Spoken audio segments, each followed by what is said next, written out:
par rapport à la torture, nous avons démontré que la torture reste une réalité au Burundi, qu'il y a beaucoup d'arrestations arbitraires, qu'il y a beaucoup d'assassinats, beaucoup de disparitions forcées, qu'il y a la surpopulation carcérale qui dépasse largement la capacité d'accueil. Et nous avons démontré aussi que les auteurs de ces tortures sont le Service national de l'enseignement en collaboration avec les membres du parti CNDD-FDD, les Imbonerakure. Si on a soulevé les cas de décès dans les prisons, par refus d'aller se faire soigner dans des hôpitaux spécialisés. Et par rapport au mandat de rapporteur spécial sur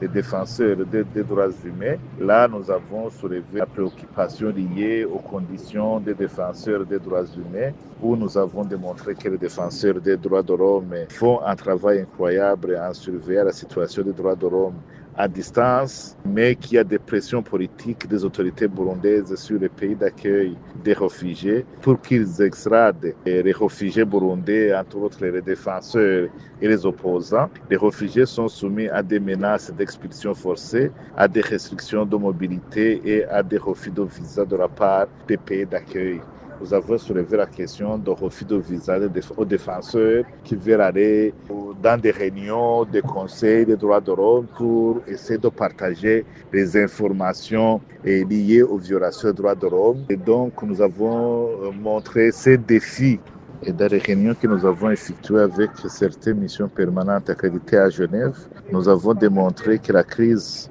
en République démocratique du Congo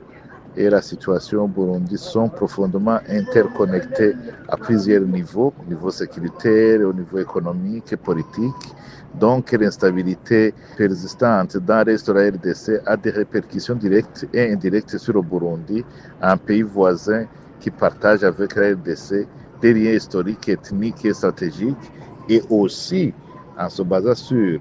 l'envoi des militaires burundais dans la crise de la RDC. C'est pour cela que nous avons demandé à ce que la communauté internationale puisse avoir une approche régionale et au lieu de se focaliser seulement sur la RDC.